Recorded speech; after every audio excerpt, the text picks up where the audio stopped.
এইটো আমাৰ ক্ষোভ আমি ক্ষোভ কিয় নুজাৰিম আমি ক্ষোভ উজাৰিমে আৰু এইখিনিতে আমি ক'বলৈ বিচাৰোঁ যে যিজন ব্যক্তিয়ে আমি শুনিবলৈ পাই আছোঁ তেখেতে জোৰ জবৰদস্তি ইয়াৰ পৰা লৈ যোৱা বুলি শুনিছোঁ তেখেতক অসমবাসীয়ে কেতিয়াও ক্ষমা নকৰে নাম শুনিবলৈ পাইছোঁ চামকানু মহন্ত তেখেতক অসমৰ ৰাইজে কেতিয়াও ক্ষমা নকৰিব যদি তেখেতে সঁচাকৈ জোৰ কৰি লৈ গৈছিল তেখেতে যাব বিচৰা নাছিল বুলি শুনি আছোঁ আমি বিভিন্ন ছ'চিয়েল মিডিয়াত আৰু সেইটো বাৰু ঠিক নিশ্চয় বাৰু নিয়াৰ পিছত এগৰাকী ইণ্টাৰনেশ্যনেল কোৱালিটিৰ আৰ্টিষ্টক তেওঁ কৈছে কি যে মই মিটিঙত আছিলোঁ জুবিন ক'ত তেওঁৰ বাবে এখন নিৰ্দিষ্ট কাৰ্যসূচী থাকিব লাগে জুবিনে কোন সময়ত ক'ত যাব কি কৰিব তেনে কোনো ধৰণৰ প্ৰফেচনেল এজেণ্ডাই নাছিল তেখেতক মানে কোনো গুৰুত্বই দিয়া নহ'ল তাত গ'ল সাধাৰণ মোৰ এজন মানে বন্ধু এজন বন্ধু হিচাপে তেখেতক গুৰুত্ব দিয়া নহ'ল তেখেতক লৈ গ'ল তেখেতৰ নিজৰ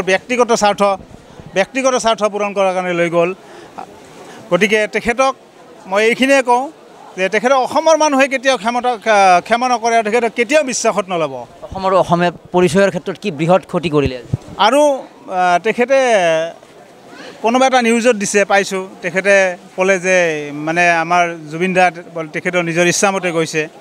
হয়তো তেখেতে এইখিনি কথা ক'ব নালাগিছিলে যে আমি বা মোৰ কাৰণে আহিছে মই লৈ আহিছিলোঁ যাতে মোৰ ভুল হৈ গ'ল এইখিনি যদি কথা ক'লে হয় তেতিয়াহ'লে অসমৰ ৰাইজে বেছি আৰু শান্তি পালে হয় তেখেতে এইখিনি কথা ক'লে যে জুবিন দাই নিজে জোৰ মানে গুচি গৈছে তাত কিন্তু তেখেতে এইখিনিহে কথা নিজৰ দায়হাৰা আজি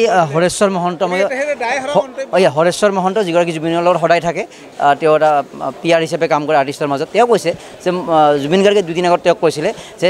অৰ্গেনাইজাৰে মোক বাৰে বাৰে কামুৰি আছে মোৰ যাবৰ ইচ্ছা নাই তেখেতে মানে কৈছিলে হৰেশ্বৰ মহন্ত তেখেতৰ মানে পোষ্টত গম পালোঁ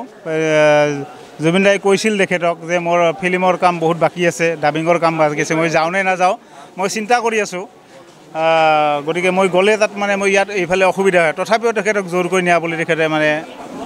মন্তব্যৰ পৰা এইটো বিতৰ্কিত বিষয় তাৰ বাহিৰে জুবিন গাৰ্গৰ গীতে আমাৰ প্ৰতিটো দিন প্ৰতিটো ৰাতি প্ৰতিটো সময় আমাক অতিবাহিত কৰে এইটো বিতৰ্কিত বিষয় নহয় এইটো আমাৰ ক্ষোভ আমি ক্ষোভ কিয় নুজাৰিম আমি ক্ষোভ উজাৰিমে বুকুৰ পৰা কাঢ়ি লৈ গ'ল আমাৰ বুকুৰ আপোন জুবিন দা আমাৰ বুকুৰ আপোন অসমৰ সম্পদ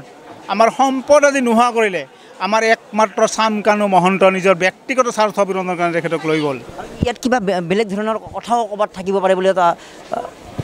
এই ইমান বিশেষ ক'ব নোৱাৰিম বিশেষ কি কথা কাৰণ আমি মানে আনুমানিক মানে বিভিন্ন ধৰণে বিভিন্ন মানে মন্তব্য আগবঢ়াব কিন্তু এইখিনি আমি ক্ষোভটো উজাৰিম এইটো ডেফিনেটলি বুলি এটা এই ইমান বিশেষ ক'ব নোৱাৰিম বিশেষ কি কথা কাৰণ আমি মানে আনুমানিক মানে বিভিন্ন ধৰণে বিভিন্ন মানে মন্তব্য আগবঢ়াব কিন্তু এইখিনি আমি ক্ষোভটো উজাৰিম এইটো ডেফিনেটলি